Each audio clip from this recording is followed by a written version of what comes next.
Teknik apa? Ya, Tata kota. ya harusnya dia di pemerintahan. Apa nomor Pertamina? Keliru jalan. Banyak yang gitu. Ya, alhamdulillah. Hari ini kita lanjut aja ya. Pembahasan kita tentang apa yang disampaikan Rasulullah SAW itu jangan iri, kecuali pada dua orang. Ya. Jadi irilah pada dua orang. Siapa itu? Yang pertama orang yang diberi Allah hafalan Quran banyak, diberi Allah bacaan Quran bagus, dan mereka itu mengulang-ulangi bacaannya, mengulang-ulangi hafalannya setiap pagi dan sore. Hafid berarti ya. Ya. Jadi yang hafal diulang-ulangi hafalannya setiap pagi dan sore, yang bacaannya bagus tapi nggak hafal, diulang-ulangi bacaannya setiap pagi dan sore. Nah, orang yang bisa membaca pun walaupun tidak bagus, gradul saya ini gradul baca Quran pada Ustaz Teguh ini kan luar biasa nih bacaan Qurannya. Tetap kita membaca mengulang-ulangi setiap pagi dan sore. Karena apa? Kita bahas Qurannya. Ya. Quran itu walladzina auhayna ilaika minal kitab wa huwal haq, kata Allah begitu. Dan apa yang telah kami wahyukan kepadamu wahai Muhammad, yaitu Alkitab, Al-Quran, wal haq, itulah yang benar. Jadi tidak ada kebenaran mutlak, tidak ada kebenaran yang hakiki, tidak ada yang lebih benar, lebih baik, lebih kompatibel itu kecuali Quran. Maka kenapa kita disuruh berpegang pada Quran? Benar-benar Al-Quran itu diciptakan Allah, bukan hanya sekedar petunjuk kehidupan, bukan sekedar pedoman, bukan sekedar pedoman untuk hidup, untuk melaksanakan ibadah dan sebagainya. Tapi dari dalam Al-Quran itu Allah mengeluarkan yang namanya sifat wa rahmah. Wa nunazzilu minal Quran wa huwa sifat wa rahmah lil mu'minin gitu. Makanya selalu lil mu'minin. Sama dengan doa juga gitu. Orang berdoa kayak apapun tanpa disertai ketaatan, tanpa disertai keyakinan bahwa Allah itu zat yang paling utama, paling luar biasa, paling kuasa, paling segala-galanya, maka doanya itu akan sia-sia gitu kan. Tidak ada artinya karena dia tidak menyandarkan, hanya sekedar donga tapi nggak ada ketawakalan. Sama dengan orang membaca Al-Quran.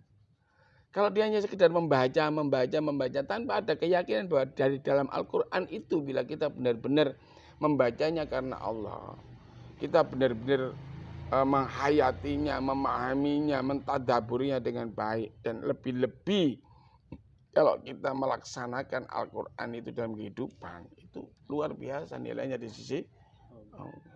Makanya kalau orang membaca Al-Quran dengan kesungguhan, membaca Al-Quran dengan berharap kepada Allah, menyandarkan hidupnya kepada Allah, maka Al-Quran itu akan mendatangkan yang namanya sifat. Sifat itu bisa bermakna penyembuh, bisa bermakna penawar, ya. Bisa menyembuhkan segala macam penyakit. Orang berobat dengan Quran itu bisa, asal benar-benar. Juga bisa menjadi penawar kesedihan, penawar kebodohan, penawar kemiskinan. Miskin itu bukan cuma miskin harta loh. Kalau bojo itu miskin. Dengan benar-benar kita membaca Quran, mentadaburi Quran, maka Allah akan datangkan bojo, suami yang baik, istri yang baik. Itu semua dari Al-Quran itu luar biasa. Makanya kalau kata Rasulullah, sebaik-baik orang itu orang yang membaca Quran dan mengajarkannya.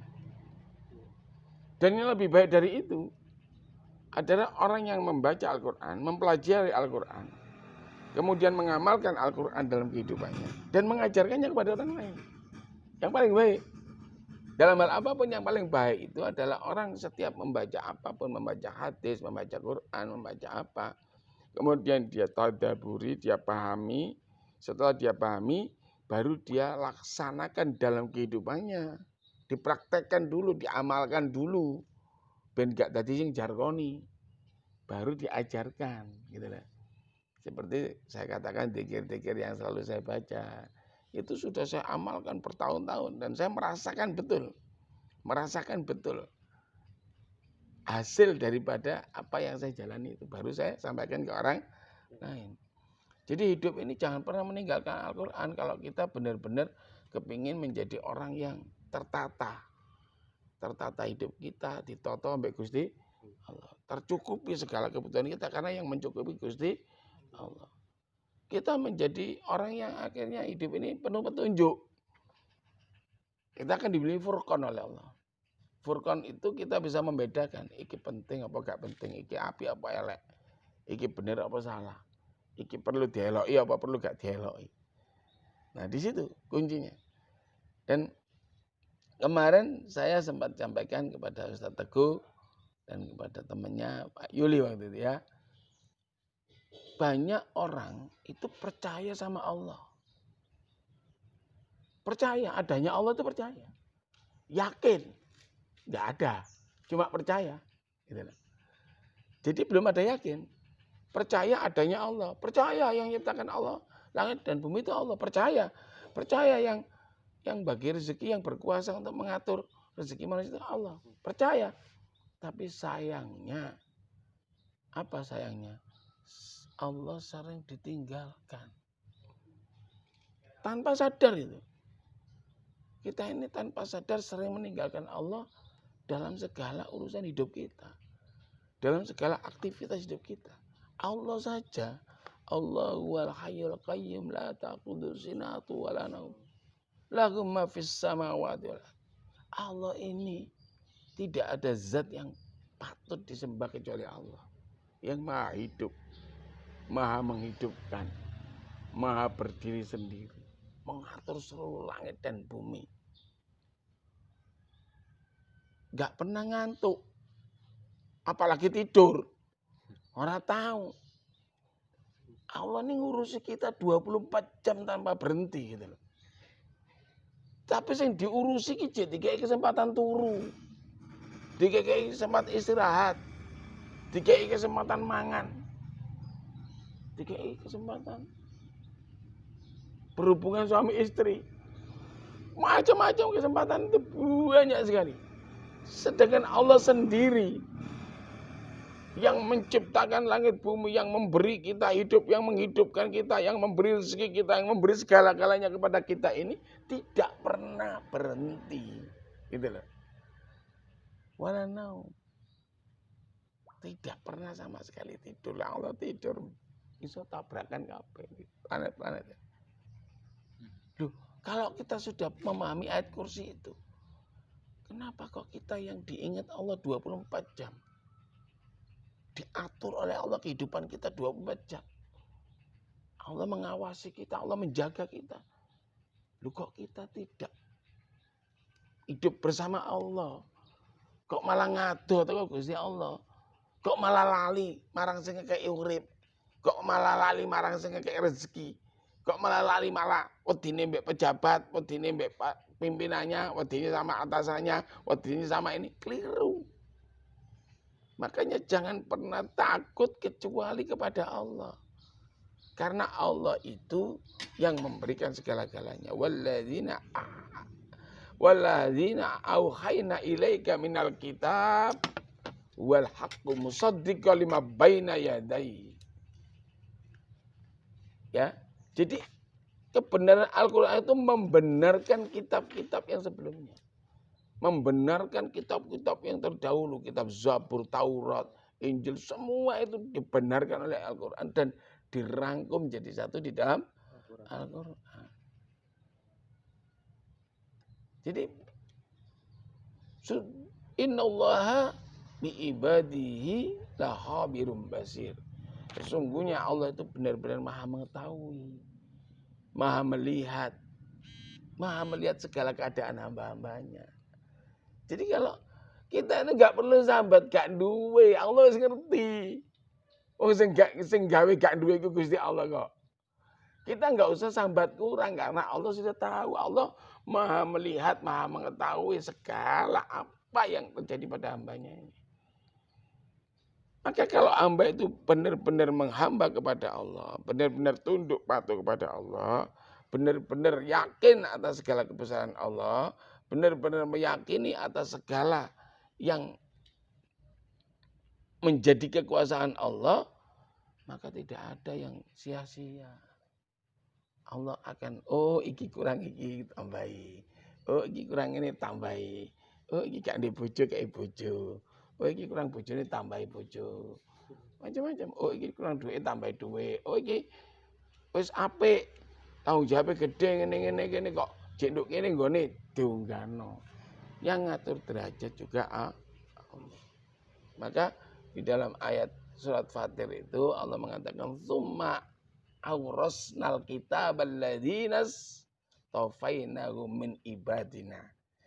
Kemudian kitab itu Al-Qur'an itu Allah wariskan kepada orang-orang yang Allah pilih di antara hamba-hambanya.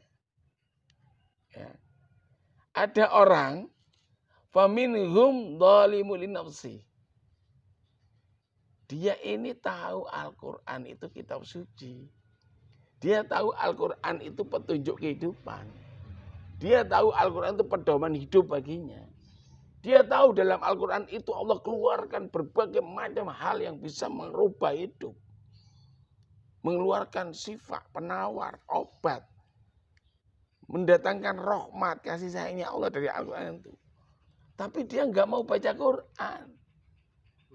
Nggak mau mempelajari Al-Quran. Gitu loh. Jadi yang pertama itu faminhum dzalimun li nafsi. Orang-orang yang mendolimi dirinya, menganiaya dirinya. Dengan apa? Dikatakan orang menganiaya. Udah tahu Quran itu kebagusan, udah tahu Quran itu kitab suci, sudah tahu kitab Al-Quran itu petunjuk hidup, sudah tahu Al-Quran itu pedoman hidupnya. Kenapa dia enggak cari pedoman di situ? Enggak dijadikan pedoman.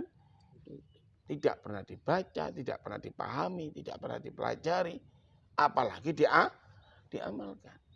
Nah ini golongan pertama ini yang paling banyak. Faminhum dzalimun li nafsi ini paling banyak. Orang-orang menganiaya dirinya sendiri. Bukan Allah yang menganiaya. Allah larang dalam Al-Quran, kamu jangan mendekati zina, nggak boleh, malah deket-deket dengan zina. Kamu tidak boleh mendolimi orang sesama, tidak boleh. Kamu dolimi orang. Kamu tidak boleh memutus silaturahmi, kamu malah sombong-sombongan. Sakarep dewe, egonya yang muncul. Kamu tidak boleh merendahkan orang lain, kamu rendahkan orang lain. Kamu tidak boleh takut kepada selain Allah, kamu malah takut kepada selain Allah. Kamu tidak boleh menyandarkan hidupmu kepada selain Allah karena hanya Allah yang berkuasa, tapi kamu menyandarkan hidup pada pekerjaan. Mereka sandarkan hidupnya pada pekerjaan. Mereka sandarkan hidupnya pada perdagangannya. Mereka sandarkan kehidupannya kepada kepintarannya. Dan macam-macam. Ini masuk faminhum dzalimun li nafsi. Orang-orang yang menganiaya dirinya sendiri. Orang-orang meninggalkan Al-Quran. Jadi sakarepe dhewe wis uripe. Kenapa Rasulullah tidak boleh iri pada siapapun kecuali pada dua orang? Dan yang pertama yang disuruh ngiri orang yang punya bacaan Quran bagus, orang yang punya hafalan Quran banyak, yang diulang-ulangi bacanya setiap pagi sore, yang diulang-ulangi bacaannya setiap pagi sore, suruh ulangi, suruh niru, suruh iri. Kaya ngono kowe, aja kaya sing gak ngono ngono lho. Aja iri nang wong sugih. Aja iri nang wong sing pangkate dhuwur. Aja iri nang wong sing punya kedudukan tinggi dan sebagainya. Jangan. Percuma. Karena semua yang mereka miliki itu tidak menjamin kehidupannya dia. Oh di dunia aja nggak menjamin kok. Banyak orang yang tadi teleponan sama saya. Sudah langganan saya bayar dia lebih dari 200 juta kalau dihitung-hitung. Hanya dengan 4 juta aja.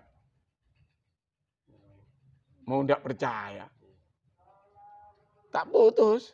Bingung begitu tak putus. Nelpon minta maaf. Saya Nggak seperti itu, Pak. Saya Muslim. Saya hamba Allah. Saya dipercaya Allah. Diberi kepercayaan Allah luar biasa. Saya tidak akan sia-siakan kepercayaan itu. Ya kalau zaman ngaku Muslim, kemudian hanya urusan sepele zaman putus sama saya. Karena berarti dia meninggalkan Allah.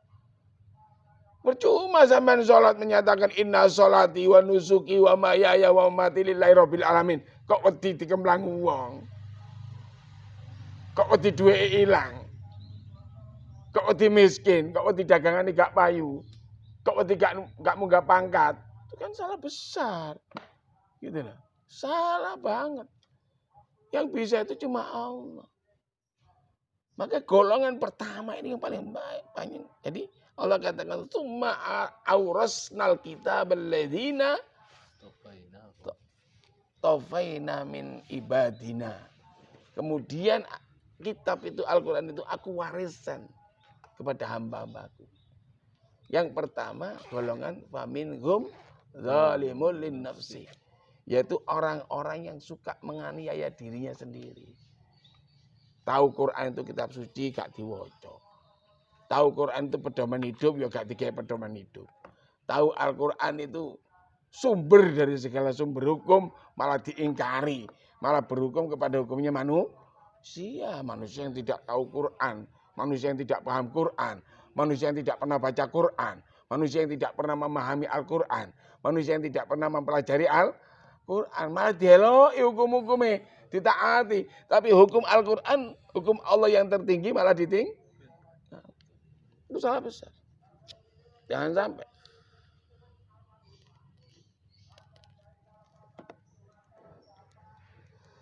Yang kedua, golongan orang-orang yang kata Allah, wa minhum muqtasid. Ya. Wa minhum muqtasid. Orang-orang yang di pertengahan. Maca Quran iya. Belajar Quran iya, belajar tafsir iya, nyeleweng dilakoni. Cik menggok. Masih mau sing samar-samar. Ya, abu-abu. Kadang-kadang Al-Qur'annya dijual. Dan sekarang istilah taksin berbayar kan ya. Ngajar Quran njok bayaran. Ya ganti bari gak kon teko. Itu orang yang di tengah. Golongan munafik ini. Al-Quran dibaca, Al-Quran dipelajari, tapi banyak ditinggalkan, banyak diingkari. Tahu dia. Tahu. Al-Quran itu nggak boleh gini, tapi dia masih ngerjain. Kok bisa tobat. Iyalah, sempat tobat, mati dhisik. Loh, itu nggak pernah dipikirkan. Kalau sempat tobat, insya Allah segala bentuk tobat itu akan diterima tobatnya oleh Allah. Asal bersungguh-sungguh bertobat. Pertanyaannya itu satu. Iya lek kowe sempat tobat. Karena mati itu nggak tahu kita. Harinya kapan, jamnya jam piro, terus umure piro, kapan tekani karo. Ini. Jadi ada orang yang tahu Quran, membaca Quran, mempelajari Quran, bahkan dia belajar tafsir Quran, tapi setengah hati menjalankan Quran. Tidak sepenuhnya. Tidak sami'na wa ata'na. Ini yang dikatakan oleh Allah, wa minhum muqtasid, orang-orang yang di pertengahan. Arai gak jelas. Yang pertama mau jelas arai. Terus jelas-jelas meninggalkan. Jelas-jelas gak gelem maca. Jelas-jelas gak mau belajar. Yang di pertengahan ini adalah orang yang bingung. Gitu. Jangan sampai kita itu jangan bingung. Wis Quran itu mbok cekel. Jadikan dia pedoman hidup. Ikuti apapun yang ada di dalamnya. Jangan pernah sedikit pun kita berpaling dari Al-Quran. Jangan sedikit pun kita berpaling dari peringatan Allah yang disampaikan oleh Allah di dalam Al-Quran. Ini yang terpenting. Kalau itu kita jalankan, insya Allah hidup kita enak. Nah yang ketiga, wa minhum sabiqum bil khairati biidnillah. Ini yang luar biasa. Yaitu orang-orang yang lebih dahulu berbuat kebaikan sebelum tahu perintah Quran. Ini yang luar biasa. Ada orang itu ngaji gak iso, maca Quran ra iso. Bahkan dia belajar Quran wis tuwa, tapi perbuatannya sudah seperti yang diajarkan Allah di Quran. Tidak pernah berbuat jahat pada orang. Tidak pernah menyakiti orang lain. Tidak ada iri, dengki, dendam pada orang. Ucapannya baik, perilaku hidupnya baik. Sholatnya pun khusyuk. Apik. Durung ngerti isinya Quran, tapi dia sudah menjalankan segala yang ada di Al-Quran dalam kehidupannya. Ini yang luar biasa. Jadi Allah sampaikan, wa minhum sabiqum bil khairati biidnillah. Karena izin Allah. Karena dikehendaki Allah. Dia menjadi baik sebelum dia tahu.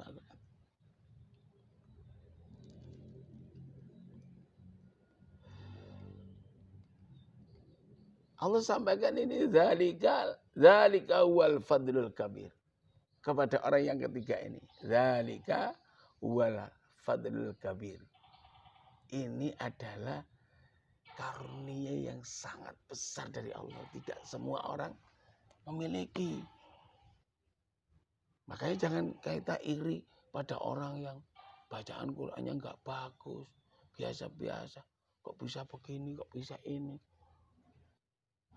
Saya nambani uang, jadi perantara Allah nambani uang. Bisa maca atine uang. Itu yang kasih karunia Allah. Nah itu akan terasa. Apa yang diberi Allah itu, kelebihan-kelebihan itu akan terasa. Akan semakin baik. Akan semakin bermanfaat, akan semakin luar biasa kalau dia memahami Al-Quran. Durung memahami aja dia sudah seperti itu. Sudah luar biasa. Sudah melebihi apa yang dia belum tahu. Ini yang dinamakan wa minhum sabiqum bil khairati biidnillah. Orang-orang yang lebih dahulu berbuat kebaikan-kebaikan sebelum dia baca Quran, sebelum tahu kandungannya Quran. Zina ya mau, ngarani wong mau, pokoknya suka elek-elek wis gak pernah dilakoni. Ada enggak yang gitu? Ada. Banyak. Tapi kita enggak pernah lihat. Kalau kita lihat sedikit-sedikit aja. Hal yang demikian ini kalau enggak dipelajari, makanya Kanjeng Nabi ngomong bersabda itu ojo ngiri. Iri nang wong sing loro iki tok. Sing nomor 1 wong sing diwenehi bacaan Quran apik, diwenehi hafalan Quran akeh, diulang-ulangi bacaannya, diulang-ulangi hafalannya. Ini orang yang potensi mendapatkan rahmat itu luar biasa. Ini orang yang berpotensi mendapatkan perlindungan Allah yang luar biasa. Ini orang yang berpotensi untuk mendapatkan karunia-karunia Allah yang sangat banyak. Yaitu orang yang melanggengkan bacaan Al-Quran.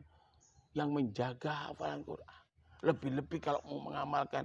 Lebih-lebih kalau mau mengajarkan kepada orang lain. Dan ini karunia yang sangat besar kata Allah bagi orang itu. Maka jahiri memang. Mulai saiki istiqomah maca Quran. Istiqomah belajar Quran. Istiqomah ngapalno apapun yang ada dalam Quran yang kita baca. Begitu kita baca, kalau Allah perintahkan ini perintah, jalankan kalau mampu. Kalau belum mampu jangan.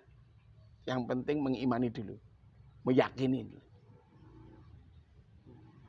Jangan sampai menolak. Makanya saya katakan kepada ibu-ibu itu kalau saya pengajian. Kalau ibu-ibu menolak poligami, itu dosanya besar. Karena itu kebenaran. Itu yang membolehkan Allah, zat yang maha luar biasa, zat yang maha mencipta langit dan bumi, zat yang menciptakan kita semua, yang mengatur kehidupan kita. Tatkala kita mempelajari ayat tentang poligami, terus kemudian kita tolak ayat itu, dosanya besar. Bahkan masuk golongan kadabun. Saya katakan kepada ibu-ibu, jangan menolak poligami. Dosanya besar. Tapi kalau ibu nggak siap di poligami atau berpoligami, berdoa boleh. Ya, berdoa boleh. Istrinya Mas Yanto berdoa, ya Allah, kula niki cinta bener kali Mas Yanto. Saya takut kalau dia punya istri lagi, maka jaga dia ya Allah, jangan ditambah istri ya Allah. Boleh. Dikabulkan apa enggak? Urusannya Allah. Jaluk ya Allah, Mas Yanto niku dadekaken suami saya satu-satunya, jadikan saya istri yang satu-satunya. Jangan ketambah istri lagi ya Allah, saya enggak mampu, saya enggak siap. Ternyata Allah malah nambahin telu ya urusan ini Gusti Allah. Tapi berdoa boleh. Memohon kepada Allah boleh. Tapi menolak adalah dosa. Ojo kaya anak ustaz iku di Bandung. Ngomong ya, buat apa poligami? Gak perlu. Istri satu dan sudah cukup kita. Kurang apa dengan istri kita? Yang penting kita hubungan dijaga. Ngomong macam-macam. Bahkan nulis buku itu. Nulis buku yang intinya itu lebih baik satu istri daripada lebih dari satu istri. Akhirnya berpoligami. Nah itu jargon itu. Aja ngomong ngono. Ya muka-muka lah. Gusti Allah jak nambah bojo mbak aku. Ini gak ruwet. Bojo siji kadang-kadang ngelundas iki. Kadang pusing. Kadang ini. Donga oleh. Tapi kalau sudah menetapkan diri seolah-olah nggak perlu poligami. Istri cuma satu aja, nggak perlu lebih. Itu nggak boleh. Nggak boleh. Yang bisa menetapkan istri 1, 2, 3, 4 itu Allah, itu takdir. Kalau nggak ada takdirnya nggak mungkin dapat. Kalau ada takdirnya mesti dapat gitu loh. Jadi kembalilah kepada kekuasaan Allah secara penuh, secara mutlak, yakini bahwa apapun yang akan diberikan kepada kita itulah yang sudah ditetapkan Allah jauh sebelum kita dilahir.